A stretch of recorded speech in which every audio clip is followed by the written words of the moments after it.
There is a town in Pennsylvania that has been on fire since 1962. Not a building in the town. The town. The ground underneath it. A coal seam that caught almost 65 years ago and has been burning ever since. Slowly, in the dark, with no realistic way to put it out. The streets buckled. The state condemned it. Nearly everybody left. And that is only number 2 on this list. The Appalachian Mountains are the oldest range in North America, old enough that they were already tall before there were trees on Earth to grow on them. What that kind of age produces is a landscape full of things that read like somebody made them up. Ice that forms in July, a rainbow that only appears at night. 13,000 square miles where it is against the law to switch on a wireless router. All 9 of these are real. All 9 of them you can drive to. And the last one on the list was, for a stretch of years, the richest town in the United States, and you have almost certainly never heard of it. Number 9. In Sweden Township, Potter County, Pennsylvania, there is a shaft cut into the side of a hill that does the exact opposite of what a hole in the ground is supposed to do. In January, when it is well below freezing outside, the shaft is dry. In June and July, when the valley is humid and 85 degrees, it fills with ice.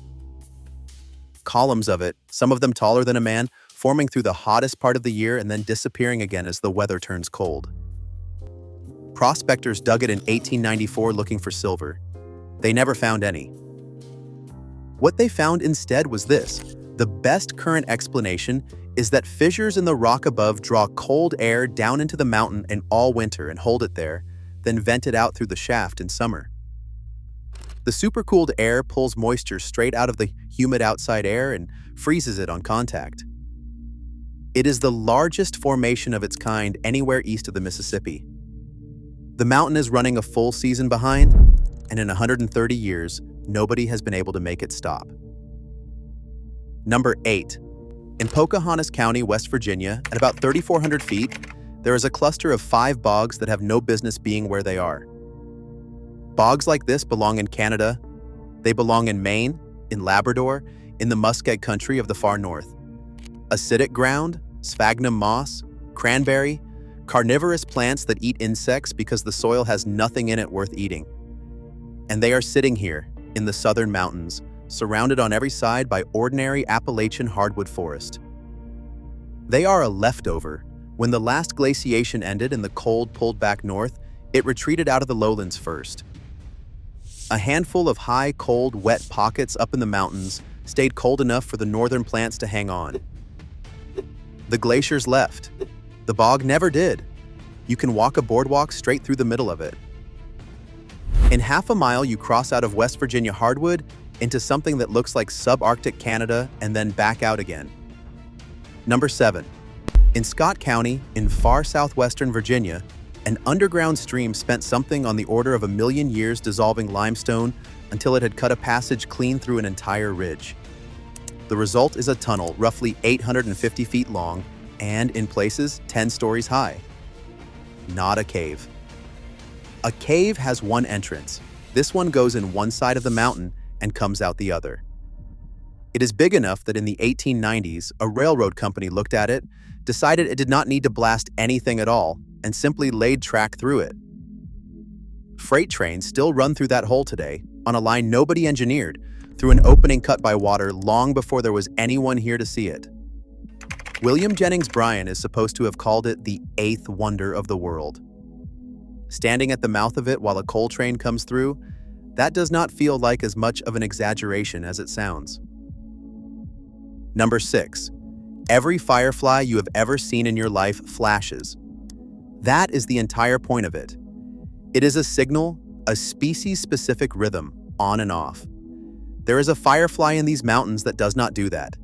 It is called the blue ghost.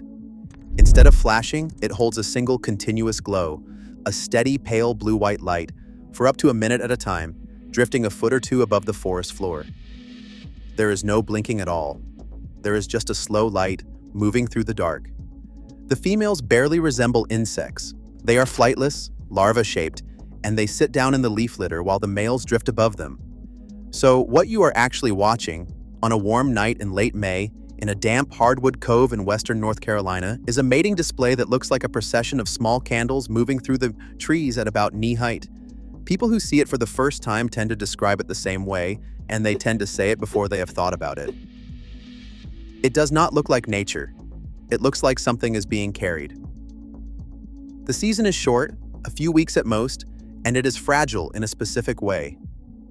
Blue ghosts need darkness, not dim light. Darkness, a single flashlight beam, a phone screen, a porch light at the edge of a cove, and the display in that patch of forest shuts down.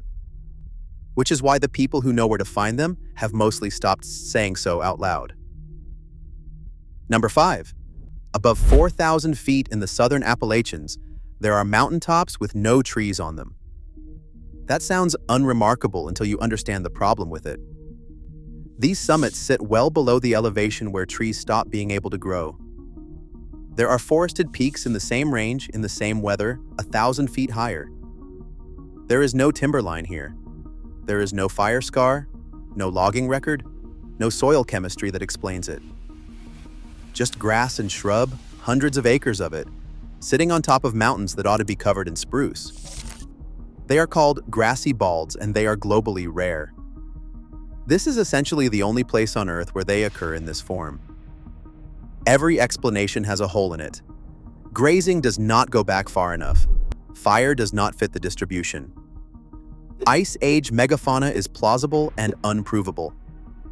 Cherokee oral tradition has its own account, involving a monster and a bargain, and it is worth saying plainly that it explains the pattern about as well as anything science has produced so far. You can stand on them. Roan Mountain, on the Tennessee and North Carolina line, carries one of the largest stretches. Andrews Bald and Gregory Bald sit inside Great Smoky Mountains National Park.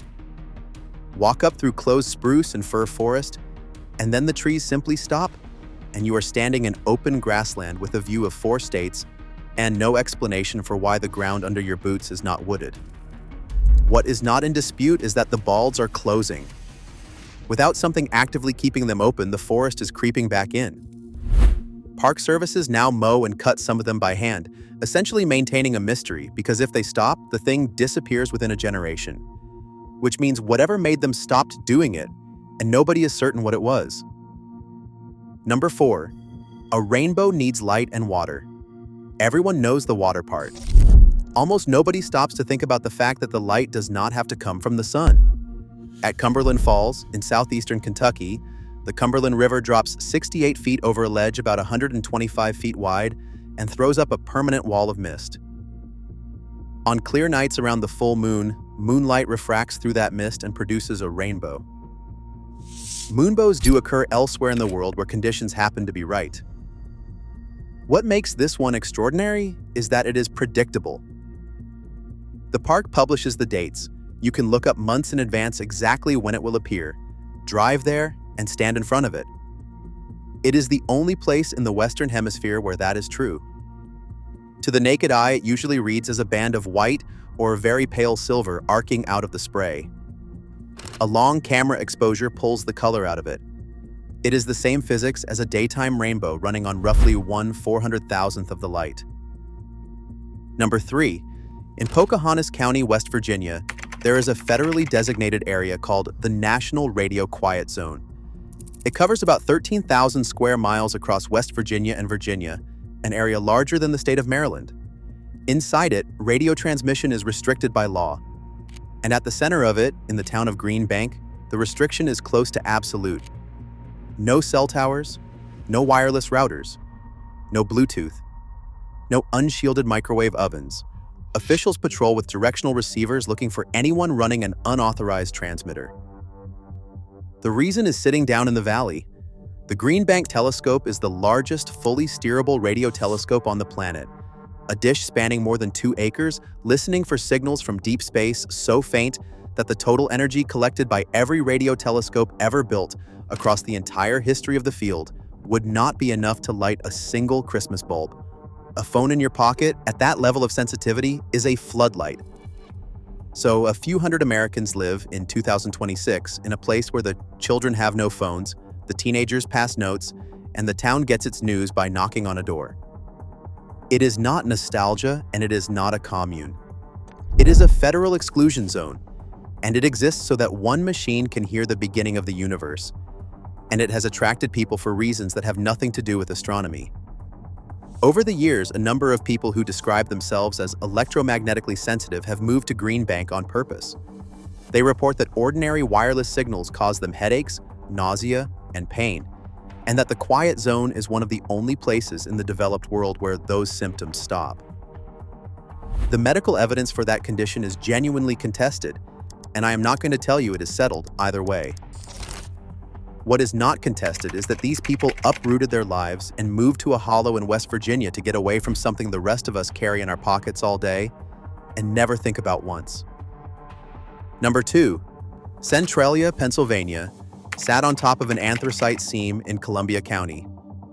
In 1962, a fire in the town landfill found its way down into that seam through an unsealed opening. Coal underground with a supply of air will burn more or less indefinitely. This one has now been burning for 64 years. It spread slowly. For 20 years, it was mostly an inconvenience. Warm ground, dead gardens, a smell.